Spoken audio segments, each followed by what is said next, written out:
Udah siap? Yuk. Oke bang, bisa diceritain bang agenda hari ini bang? Ngumpul sama kuasa hukum. Udah. Oke, Assalamualaikum warahmatullahi wabarakatuh.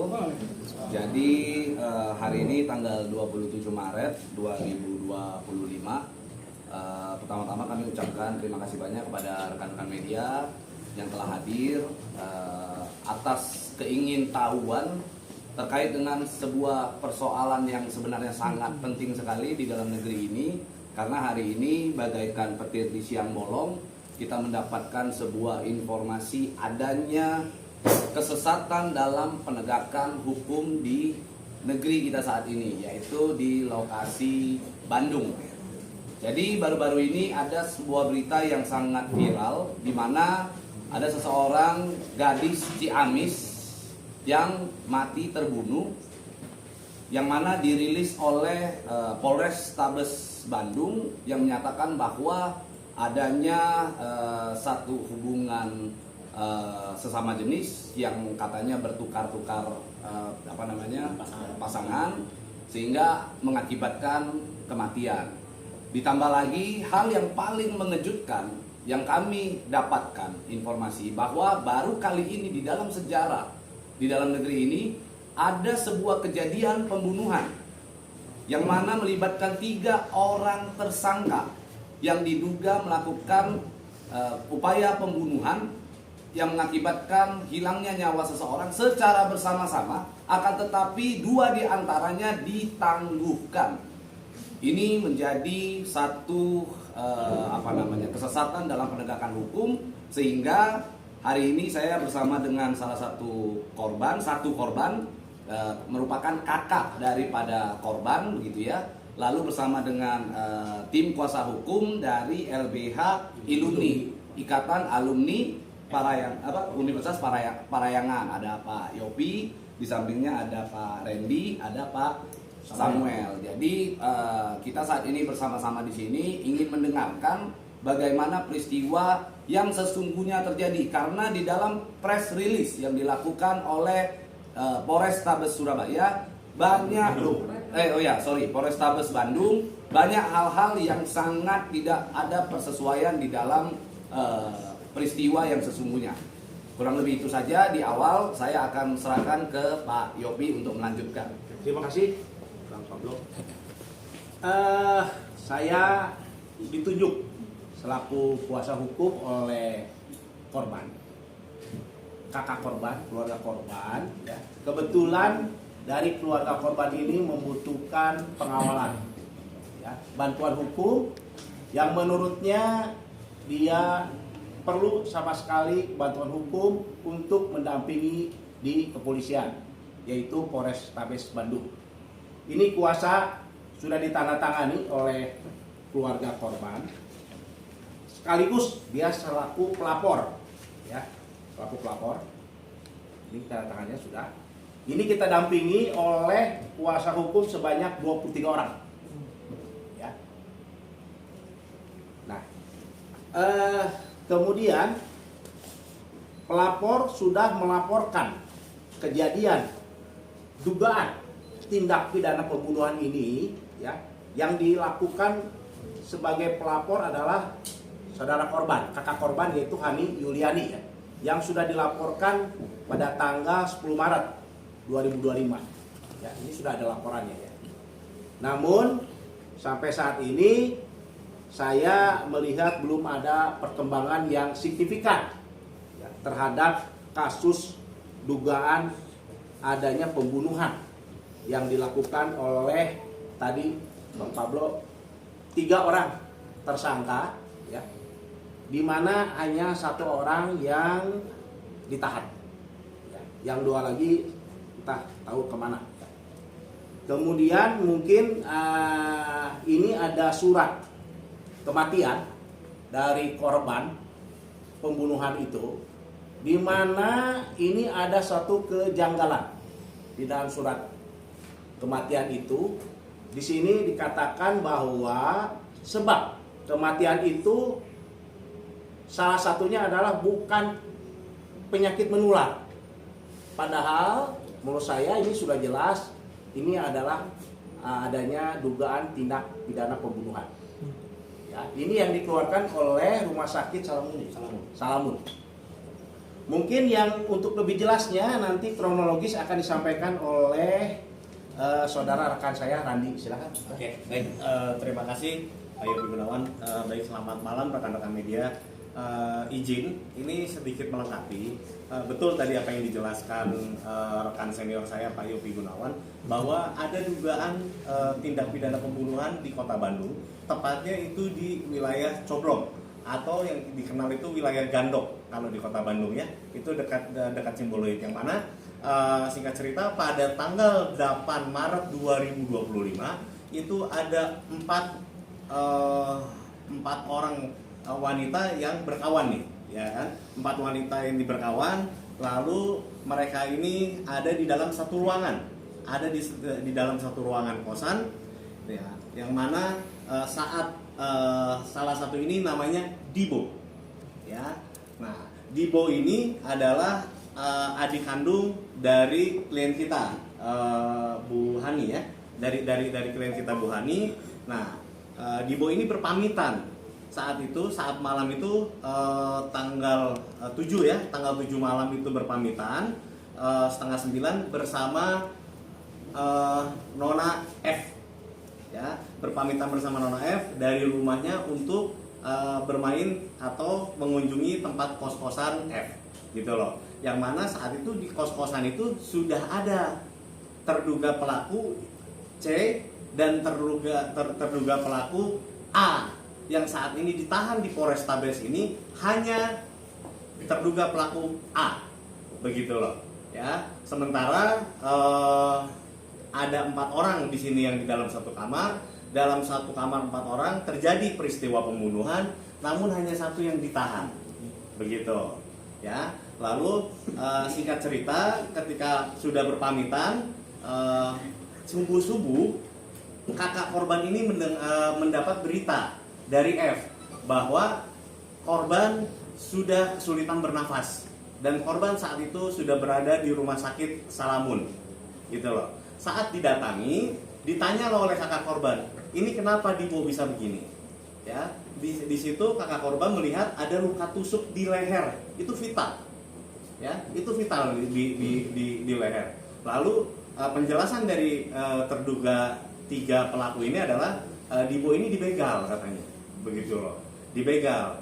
Nah, lalu kakak korban ini datanglah dengan rekannya kakak korban yang satu ke Salamun untuk mengecek, dan mereka tidak percaya adanya dugaan pembegalan itu, gitu loh, ya kan, sehingga mereka melakukan pengecekan ke kos-kosan, lalu ada banyak tapak darah, lalu banyak juga hasil darah yang sudah dibersihkan oleh kakak korban, gitu. Nah, singkat cerita, mereka kembali lagi ke rumah sakit sambil menunggu ambulan jenazah untuk kepulangan ke Ciamis. Nah, sekitar jam 10 pagi tanggal 8 itu mereka kembali ke Ciamis lalu dimakamkan beserta ketiga tersangka ini pun juga ikut karena untuk bertanggung jawab kepada keluarga korban, gitu ya. Nah, saat ketiga terduga pelaku ini ikut di Ciamis, kakak korban ini melarang untuk pulang ke Kota Bandung dengan alasan nanti saja pulangnya bareng kakak korban. Itu tanggal 8 sekitar jam 10 pagi ya, ya, sekitar jam 10 pagi ya, sekitar jam 10 pagi itu sampai di Ciamis, dimakamkan, lalu menginaplah singkat ceritanya ketiga terduga pelaku ini di rumah keluarga Dibo di Ciamis. Dalam malam pertama menginap itu terjadilah nih, ini yang bisa mengungkap kenapa sampai A ini ditahan kepolisian, ya. Singkat cerita, pada tanggal 9 pagi, ketiga orang yang menginap di rumah keluarga Dibo ini, dia datang ke kamar kakaknya Dibo. Mereka semua datang dengan menangis dan mengaku bahwa A lah ini pelaku pembunuhannya, gitu loh, ya. Bahwa A ini pelaku pembunuhan, meminta maaf kepada keluarganya, lalu keluarga besarnya datang semua di situ. gitu. Ketika keluarga besarnya datang semua di situ, mereka laporlah ke pihak RW lapor ke Polsek saat itu Cihaur Beti ya kalau nggak salah ya, ke pihak Polsek, lalu dilimpahlah ke Polres Ciamis. Dan dari Polres Ciamis, karena ini lokus dan tempus atau tempat kejadian perkara pembunuhannya ini di wilayah Kota Bandung, maka berkoordinasilah Polres Ciamis dengan Polrestabes Kota Bandung, begitu. Singkat cerita, Polrestabes Kota Bandung menjemput mereka ke ketiga-tiganya untuk dilakukan proses hukum di Mapolrestabes Kota Bandung, begitu ya. Nah, yang menjadi kejanggalan di sisi kami selaku penasihat hukum, ini yang pertama itu kakaknya korban itu melihat bahwa handphone korban saat di rumah sakit itu ada di tangan F. Namun sampai saat ini handphone korban itu belum ditemukan di mana. Gitu loh. Saat diklarifikasi, saat ditanya pun juga ke F tidak mengaku gitu bahwa si handphone korban ini ada di F. Sementara sewaktu di rumah sakit ditanyanya handphone korban dilihat ya, Teh ya. Teteh lihat sendiri ya? Lihat sendiri. Oke. Nah, itu kejanggalan yang pertama. Yang kedua, seperti dijelaskan oleh rekan senior kami, Pak Yopi Gunawan, ada 2 lagi tersangka yang tidak ditahan. Berdasarkan press release dari Polrestabes Kota Bandung, 2 tersangka yang tidak ditahan ini kasusnya adalah merintangi penyidikan. Ini yang menurut hemat kami, ayolah pihak kepolisian, ayo kita sama-sama transparan, ayo kita sama-sama bahu-membahu demi terangnya perkara ini. Kami siap support, kami siap satu halaman dengan pihak kepolisian. Yuk kita kumpulkan pasal-pasal yang sedang berserakan, gitu loh. Karena ini kejadian tanggal 9, datang ke kami pun tanggal 19, begitu ya. Sehingga ya kami selaku kuasa hukum hanya bisa berbicara masalah data, begitu loh. Bahan-bahan keterangan itu pun juga kami kumpulkan atas pengakuan-pengakuan si korban, atas pengakuan-pengakuan terduga pelaku. Itu pelaku C itu membuang barang bukti. Pisau yang dipakai untuk menusuk itu dibuang di daerah Taman Sari, Kota Bandung. Itu diakui langsung oleh C. Dia yang bawa motor berdua sama A, begitu loh, ya kan? Setelah diselidiki, ini kan awalnya di preskon itu tentang tukar-menukar pasangan. Ini mohon maaf, saya harus bilang, keempat-empatnya ini wanita. Sekali lagi, keempat-empatnya ini wanita, gitu loh, ya kan? Memang ada hubungan romansa antar mereka, gitu ya. Ada hubungan romansa antar mereka, sehingga penyebab berdasarkan pengakuan si terduga pelaku ini adalah ada hasil texting atau hasil chatting antara korban dengan F yang menjelek-jelekan pelaku A yang sekarang ditahan di Mapolrestabes, gitu loh, ya kan. Namun tetap pertanyaan kami adalah kenapa ini ada 3 pelaku hanya 1 yang ditahan, begitu. Ayolah kita sama-sama buka apa yang bisa kami bantu demi terungkapnya, demi terang benderangnya kasus ini, gitu loh, ya. Dan kami juga mendapatkan bahwa korban ini juga belum diotopsi. Kami mendorong pihak kepolisian, kami mendorong teman-teman penyidik, ayo kita bersama-sama lakukan dulu ekshumasi, ya, karena ini korban ini meninggal dengan cara yang tidak wajar menurut kami, gitu loh. Dan sudah jelas sesuai dengan press release-nya pihak Polrestabes bahwa korban ini meninggal karena dibunuh, ya. Ayo coba kita lakukan ekshumasi, gitu loh, dan kumpulkan juga saksi-saksi lainnya.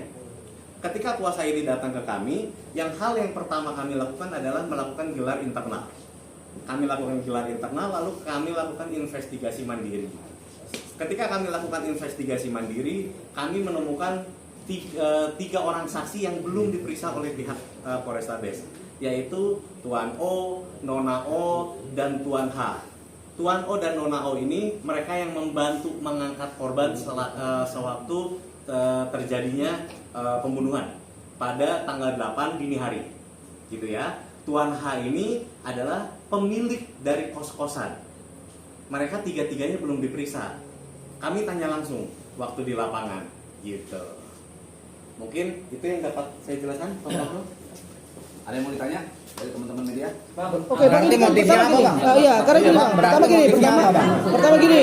Yang saya mau tanyakan gini, Bang. Pertama, ini sih Bang Siur satu katanya mabuk-mabukan. Ada miras di situ. Itu yang pertama. Yang kedua, pengiringannya adalah isu begal yang diteriakan. Tapi di sini tadi saya searching segala macamnya itu ada luka tusukan dan di dalam kos-kosan. Bisa dijelasin nggak, Bang? Itu seperti apa sih sebenarnya? Iya, jadi kalau tadi ada pertanyaan juga, apakah motifnya?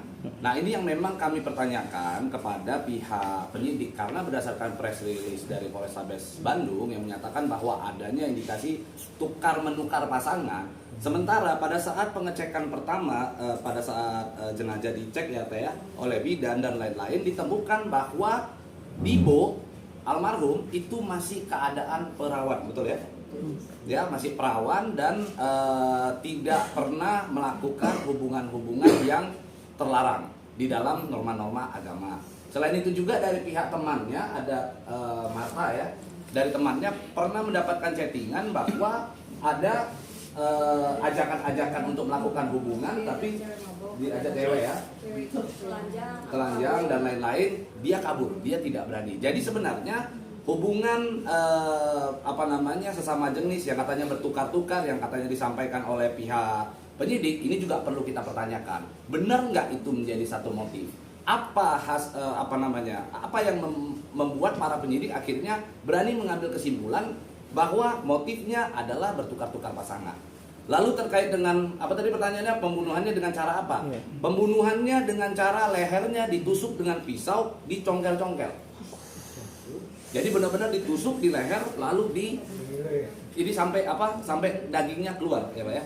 Sampai dagingnya keluar, dan ini adalah satu perbuatan yang keji. Yang perlu kita garis bawahi di sini adalah bukan hanya sebatas motif. Justru yang harus kita pertanyakan adalah motif penyidik yang akhirnya dua pelaku yang jelas-jelas melakukan perbuatan dugaan pembunuhan tersebut ditangguhkan atau tidak ditahan. Ini yang menjadi persoalan. Karena untuk pertama kalinya di Indonesia ada orang yang diduga bersama-sama melakukan pembunuhan tidak ditahan. Kita bisa ambil contoh kecil, kasus Ferdi Sambo dulu. Putri Candrawati, dia tidak melakukan pembunuhan, dia bahkan di ruangan yang terpisah. Dia hanya katanya menyampaikan bahwa dirinya dilecehkan oleh almarhum Joshua, tapi akhirnya dia juga ditetapkan sebagai tersangka, ditahan. Padahal beda ruangan. Ini di ruangan yang sama. Dan bayangkan, kos-kosan itu adalah kos-kosan saudari Feby. Saya sebut namanya saja, jadi saya tidak menggunakan inisial. Saudari Feby yang ditangguhkan oleh penyidik. Pisaunya juga adalah pisau milik daripada saudari Feby. Ada di dalam kos-kosan itu. Sehingga kenapa alasan penyidik menangguhkan saudari Feby? Ini yang sebenarnya harus di-highlight oleh teman-teman media. Begitu. Ada lagi? Oke, Bang, ini kan kebetulan saya lagi ada yang nanya juga, ada yang ngabarin sebetulnya korban udah berusaha untuk minta tolong sama warga. Tapi ternyata nggak ada respon. Seperti apa, Bang? Jadi memang ditemukan bahwa adanya sebuah upaya dari korban untuk melarikan diri. Ada video yang jejak tangannya di tembok. Jadi ada kelihatan dan memang kami menduga bahwa korban sempat berupaya kabur. Ini nih, maaf. Ini Pak. Nah, ini jejaknya, ini kelihatan jelas. Tuh. Ini video di mana jejak darah sepanjang tembok itu masih terlihat jelas. Dan itu arah keluar. Nah, setelah korban tersebut berhasil keluar, malah diteriakin begal oleh Feby, oleh seseorang yang ditangguhkan oleh pihak penyidik. Masa orang yang sangat berperan penting yang mengakibatkan seseorang meninggal dunia itu ditangguhkan oleh pihak penyidik, dan dengan alasan bahwa orang-orang yang ditangguhkan tersebut, orang-orang yang tidak ditahan tersebut karena tidak terlibat dalam pembunuhan, katanya karena mereka dilekatkan pasal 221, yaitu merintangi penyidikan. Bagaimana jalan ceritanya? Justru kalau kita mau bicara merintangi penyidikan, kalau benar mereka merintangi penyidikan, maka hari ini ketika mereka tidak ditahan, mereka berpeluang besar untuk melakukan perintangan penyidikan jauh lebih besar. Maka kami meminta agar Polrestabes segera menahan mereka. Bang, ada indikasi sesuatu gak sih bang? Kenapa banyak janggal ya dari mulai surat kematian dan segala macam? Ada ngeliat indikasi tertentu gak sih? Atau ada orang dalam atau? Kalau indikasi tertentu kami tidak berani berasumsi, oke? Akan tetapi saya cuma hanya ingin berpesan kepada pihak penyidik ini secara pribadi dari saya, bukan dari kuasa hukum, bukan dari korban. Jangan lagu bayar-bayar polisi, kan ada ya? Lagu bayar-bayar polisi itu begitu booming, berusaha oknum-oknum menekan, membungkam lagu tersebut untuk tidak diperdengarkan. Tapi begitu kejadian seperti ini, penyidik tidak bisa berbuat apa-apa. Maka kami minta buktikan bahwa lagu bayar-bayar polisi itu adalah lagu yang tidak sebenarnya. Itu permintaan kami kepada pihak penyidik. Oke. Biar masyarakat tuh tetap percaya dengan aparatur negara, kan bisa dibilang itu. Iya, kami berharap agar masyarakat bisa percaya kepada pihak yang berwajib, kepada pihak kepolisian, dalam hal ini Polrestabes Bandung. Buktikan melalui kasus ini. Ini sebenarnya hal sepele kok. Sekarang gini ya, saya kasih contoh. Saya misalnya di dalam satu ruangan, saya sama istri saya lagi mau maling satu ruangan. Terus istri saya masuk ke dalam ruangan tersebut, saya di luar ngejagain. Terus polisi datang. Lalu saya bilang sama polisi, nggak ada apa-apa Pak. Akhirnya berhasil istri saya maling. Pertanyaannya, saya terlibat nggak di dalam upaya perbuatan pidana maling tersebut? Tentu terlibat. Jadi jangan dipisahkan. Ini adalah perbuatan secara bersama-sama. Jangan, maksudnya gini loh, jangan karena sebelumnya ini ngelihat bahwa korban adalah orang kecil, lalu ini di daerah, tidak disorot oleh media, suka-suka dalam menegakkan hukum. Harus tegak lurus. Apalagi saat ini saya dapat info tidak ada di otopsi ya. Korban tidak ada di otopsi. Lalu apa tindakannya kalau tidak di otopsi? Maka kami mendorong agar Polrestabes lakukan ekshumasi, lakukan penggalian terhadap kubur, otopsi ulang, cek sebab mati daripada orang tersebut. Orang jelas kok, siapapun ditusuk lehernya, ya pasti sangat berkemungkinan untuk meninggal dunia. Itu kurang lebih dari Jadi saya. meminta gelar perkara ulang bisa dibilang itu. Silakan. Ya, oke. Baik, nanti mungkin langkah selanjutnya dari kami tim kuasa hukum, setelah puzzle-puzzle atau bahan keterangan atau data-data lain berhasil dikumpulkan, kami meminta adanya gelar khusus dari pihak kepolisian agar kami ikut dilibatkan dalam gelar tersebut.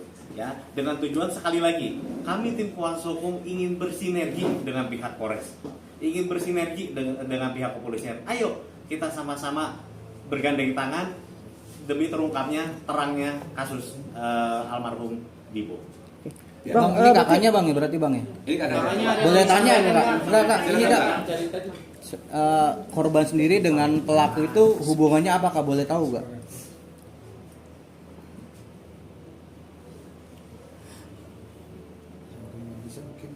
Baby itu emang teman dekatnya sama korban. Cuman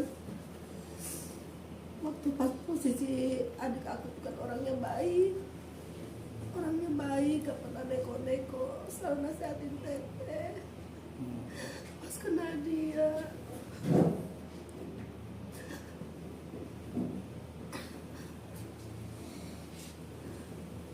Oke, mungkin mohon izin ya teman-teman ya, karena klien kami pun juga saat ini masih dalam masa kedukaan.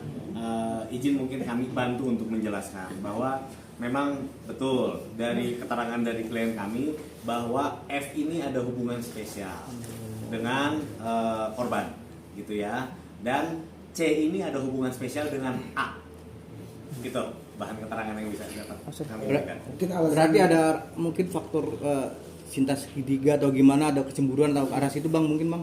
Ya, saat ini kami masih belum bisa menyimpulkan apapun karena kami masih ingin beraudiensi dengan pihak Polrestabes, yang mana memang harusnya jadwalnya kemarin, namun pihak penyidik langsung konfirmasi ke kami, tim kuasa hukum, pihak penyidik itu lagi berhalangan sehingga dijadwalkan ulang pada hari Jumat, gitu loh, untuk audiensi antara tim kuasa hukum dengan tim penyidik. Kami harap dan kami rasa tim penyidik pasti bisa bergandengan tangan dengan kami demi terungkapnya kasus ini ya, Pak Direktur ya. Bang, berarti penegasan sekali lagi bahwa dua tersangka ini masih bebas berkeliaran di luar Ya. dan bisa saja tidak menutup kemungkinan untuk menghilangkan segala macam bentuk barang bukti pastinya. Ya itulah yang kami takutkan dan itulah yang kami khawatirkan lah ya, itulah yang kami khawatirkan. Makanya kenapa Bang Pablo segitu kencangnya sebagai penggiat hukum, segitu kencangnya membantu kami semua di sini selaku praktisi hukum ya Bang ya. Tentunya kami mengkhawatirkan pasal yang diterapkan ini perintangan penyidikan ini sesuai dengan press release ya, sekali lagi sesuai dengan press release dari Polrestabes ya. Kami mengkhawatirkan justru dengan diterapkannya pasal ini dan ditangguhkan, kami takut takut hilang barang-barang bukti lainnya gitu loh. Seperti contohnya handphone korban pun sampai detik ini belum disita oleh pihak kepolisian. Nah ini yang kita takutkan gitu. Padahal jelas-jelas handphone korban itu ada dipegang oleh saudari Feby pada saat di rumah sakit ya Teh. Dipegang oleh saudari Feby. Kelihatan bahkan saat ini kalau kita cek TikToknya Dibo sendiri masih sering aktif ya. Masih sering aktif. Dan terakhir detik-detik Dibo mohon maaf meninggal dunia, itu 3 orang tersebut masih sempat menggunakan TikTok daripada Dibo untuk melakukan live, betul ya Teh? Dan itu dilihat oleh banyak orang. Sehingga sangat jelas sekali, sangat terang sekali bahwa ketiga orang tersebut diduga melakukan pembunuhan tersebut secara bersama-sama. Dan ini untuk informasi kepada teman-teman. Saya banyak ngobrol dengan Teh Hani selaku kakak daripada Dibo. Beliau menyampaikan bahwa Dibo tersebut adalah orang yang sangat baik. Dibo tulang punggung daripada keluarga. Dibo jual gorengan untuk menghidupi keluarga. Bahkan Dibo sempat menjadi ART, asisten rumah tangga untuk menghidupi keluarga. Sehingga janganlah kita biarkan orang yang memang sebagai tulang punggung keluarga, orang anak yang baik, lalu di framing sedemikian rupa. Apalagi yang memframing tersebut adalah pihak penyidik. Tugas daripada penyidik, lakukan penegakan hukum. Siapa yang diduga melakukan sebuah tindakan pidana, tangkap tahan. Jangan malah mencoba untuk melakukan framing kembali gitu. Dan sekarang kami juga menduga sejumlah orang gitu ya, yang mungkin perlu diperiksa juga secara intens. Misalnya, salah satu pemilik daripada kos-kosan tersebut. Jadi di kos-kosan ini Feby menyewa di situ, tapi pemilik daripada kos-kosan tersebut ada seseorang yang berinisial H. Mungkin perlu untuk diperiksa juga. Bagaimana sepengetahuan dia? Karena di sana tidak ada orang yang ngekos. Yang ngekos cuma ada 1 orang ya. Ya betul. Hanya ada 1 orang. Bahkan Feby tinggalnya bukan di situ. Feby itu rumahnya dekat situ. Ngapain ngekos di situ? Coba bayangkan. Jadi Feby tinggal bukan di tempat kos-kosan yang tempat kejadian pembunuhan tersebut. Feby tinggalnya justru di luar daripada itu. Dekat, jaraknya sangat dekat sekali. Mungkin mohon maaf kepleset nyampe. Lalu kok bisa gitu loh? Mereka melakukan perbuatan tersebut di sana gitu ya. Lalu mengatakan bahwa itu adalah kos-kosan Feby. Ngapain dia ngekos di situ? Sementara rumahnya dekat situ. Berarti ada dugaan berencana dong Bang ini. Kami menduga, saya secara pribadi menduga keras. Terus langkah apa buat Bang Pablo sendiri untuk mempercepat proses tersebut? Pak Yogi. Jadi kami pertama akan menulis surat ke pihak Polrestabes Bandung.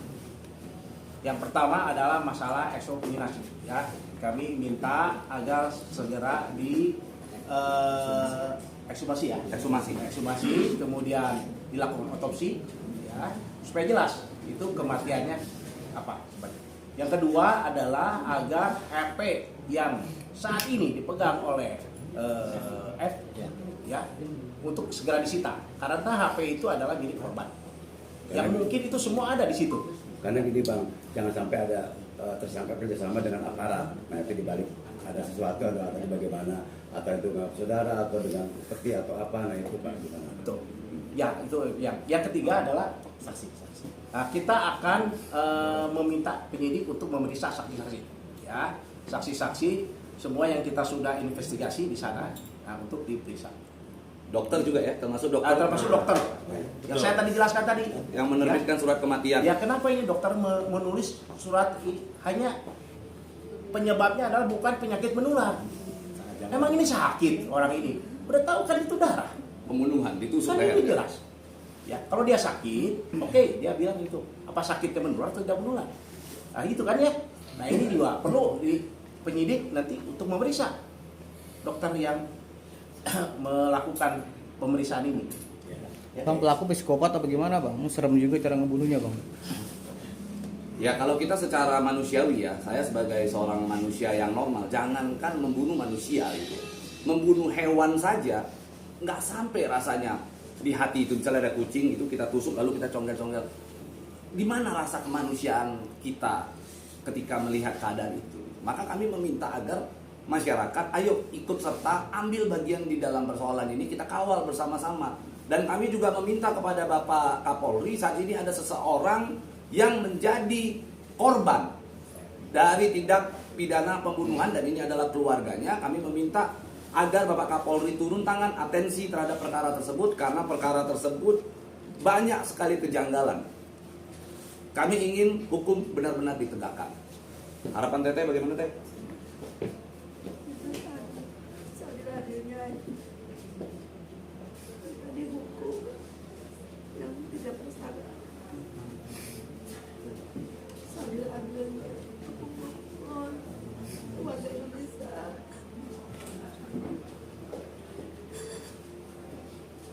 Aku tahu adik aku, dia orang baik,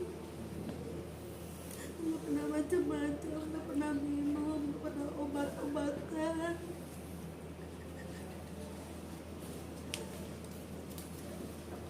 Ya oke, lagi-lagi teman-teman media mohon maaf ya karena klien kami dalam masa kedukaan nih belum genap 1 bulan ditinggal oleh adinda tercinta, begitu ya, dalam keadaan meninggal yang sangat-sangat tidak wajar ya.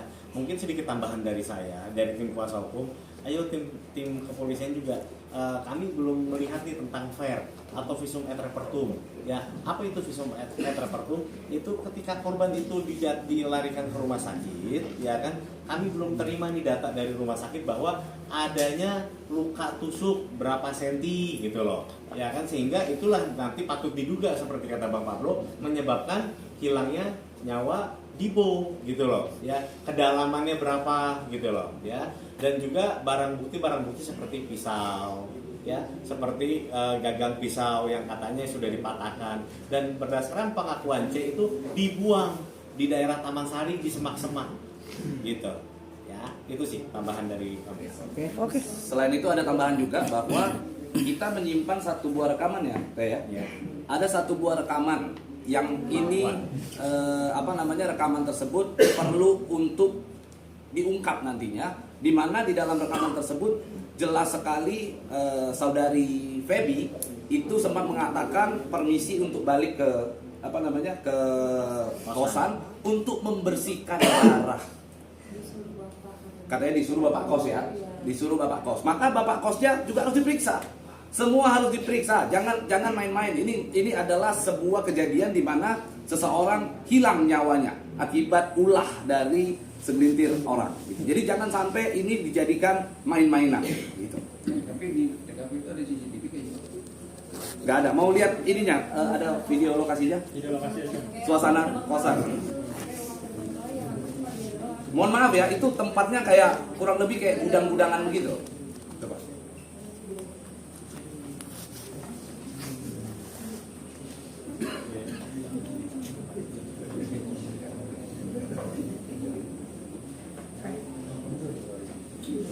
Mungkin izin saya menunjukkan sedikit lokasi dari jalan saja karena ini kan ada polis lain. Kami tidak berani menerobos ke dalam ya. Kami hanya sampai ke pagar. Ini sekitar 2 menit.